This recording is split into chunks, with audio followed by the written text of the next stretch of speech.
Nobody saw this coming. Not like this. Not at this level. Rihanna just did something that nobody in the music industry has ever seen her do before, and the internet is absolutely losing its mind over it. We are talking about numbers so big, so historic, that even her biggest fans had to stop and read the headline twice just to make sure they were not dreaming. This is not just a comeback story, this is a full-blown takeover. And if you think you already know what happened, trust me, you do not know the half of it. Sit down, because this is about to get real. Welcome to Pop Showroom, where we bring you the stories behind the headlines. If you're not subscribed yet, hit that button right now, because this story goes deeper than anything you've seen in the mainstream media. Let us start from the beginning, because context is everything when we are talking about this kind of moment. Rihanna is not just a musician, she is a cultural institution. She is the kind of woman that built an empire not just on music, but on beauty, on fashion, on business moves that most artists never even dream of. Fenty Beauty, Savage x Fenty, her collaborations, her appearances, every single move she makes turns into a moment. But even with all of that power, even with everything she has built over the years, there was one space where people were quietly wondering if she still had her grip: Spotify. Monthly listeners, the streaming numbers that the whole industry watches like a scoreboard. And for a while, honestly, Rihanna was not at the very top of that board. She had stepped back from music. She had her babies. She was running her businesses. Life had moved on. And the world kept spinning, with newer artists filling the playlists and taking up the streaming real estate that used to be hers. People started to forget, or at least act like they forgot, just how dangerous Rihanna is when she decides to show up. Then, the Super Bowl happened, and everything changed. When Rihanna stepped onto that halftime stage in February, hovering above the field on that platform, dressed in red, looking like she had never left, the whole world remembered at the exact same time. That performance was not just a show, it was a statement. It was her walking back into the room and reminding every single person alive exactly who she is. The views exploded, the streams went through the roof, her entire catalog started getting rediscovered by millions of people who were either too young to have grown up with her music the first time, or who had simply drifted away and were suddenly pulled right back in. That one night lit a fire that has been burning ever since. And now, that fire just reached a level that even the most loyal Rihanna fans were not fully prepared for. She has officially crossed 108 million monthly listeners on Spotify for the first time in her entire career. Let that sink in for a second. 108 million people in a single month streaming her music. That is not a fan base, that is a movement. That is a whole country of people pressing play on her songs every single day. And the craziest part is that she did this without dropping a new album, without a new single, without a massive promotional campaign or a world tour or a label pushing her everywhere. She did this on the strength of her catalog alone, backed by the moment she created on that Super Bowl stage and the cultural conversation that has followed her ever since. That is power. That is legacy. That is what it looks like when greatness refuses to stay quiet.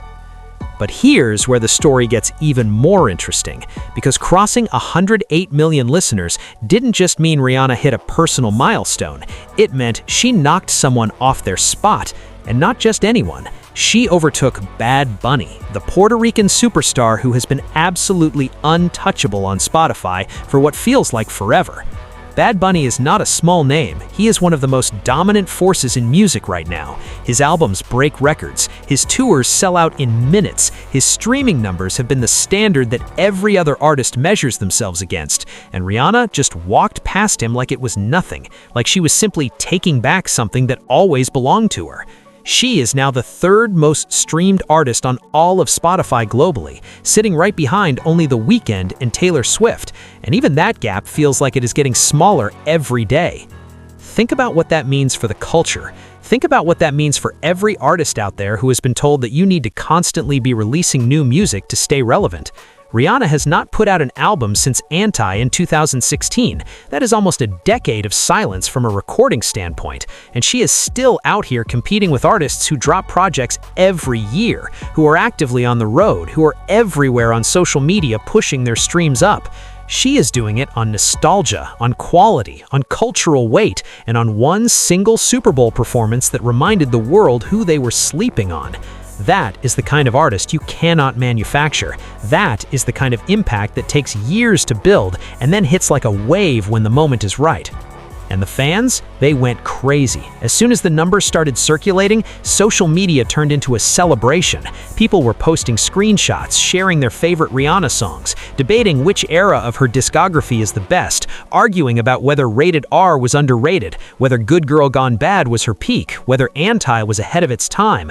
Everyone had an opinion. Everyone had a story about when they first really fell in love with her music. And that is the thing about Rihanna that the numbers actually tell if you know how to read them.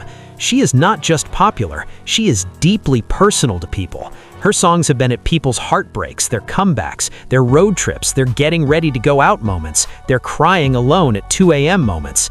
That catalog of hers is woven into the lives of millions of people around the world in a way that a streaming number can only begin to describe. Now, let's be real for a second. The music industry is brutal, it's fickle, it eats people alive and moves on without even looking back. Artists who were everything 5 years ago are forgotten today. The algorithm shifts, the playlist curators change, new sounds take over and the old ones get buried. This is the reality. And yet, here is Rihanna, almost 10 years since her last studio album, not just surviving in that landscape, but absolutely thriving in it, dominating it. That doesn't happen by accident. That happens because the foundation she built with her music was real. The songs were genuinely great. The moments she created were authentic. And great things don't disappear. They wait, and then they come back bigger than ever when the world is finally ready to appreciate them again. There is also something to be said about what Rihanna represents beyond just the music. She is a black woman from Barbados who came into an industry that has a long history of undervaluing black women, and she turned herself into one of the wealthiest, most influential entertainers on the planet. She did not just play the game, she changed the rules. She built her own table when they would not give her a seat at theirs. And every time the world tries to count her out, every time someone decides she is done or irrelevant or past her prime, she shows up and proves every single one of them wrong. This Spotify milestone is just the latest chapter in a story that keeps getting better. The conversation is also shifted now to what comes next, because if she can do 108 million monthly listeners without a new album, what happens when she actually drops new music? That question is driving the internet absolutely wild. The speculation is intense. People are digging through every interview, every cryptic social media post, every background detail in her photos, looking for clues about when she is going to give the world what they have been waiting for. Because at this point, it is not a matter of if, it feels like it is only a matter of when. And when that moment comes, when Rihanna decides it is time to step back into the studio and share new music with the world, the impact is going to be seismic. These streaming numbers right now, as massive as they are, might just be the warm-up. Bad Bunny himself has never been anything but respected in this conversation. His run at the top of Spotify has been genuinely historic, and nothing about Rihanna passing him takes away from what he has built. If anything, the fact that it took Rihanna, one of the greatest artists of her generation, riding the wave of her biggest live performance in years to finally push past him, speaks to just how dominant he has been. This is not a story about someone falling, this is a story about someone rising, and there is a difference. The charts are not a fixed thing. Today Rihanna is third, tomorrow everything could shift again, but what does not shift is what this moment means. It is a landmark, a historic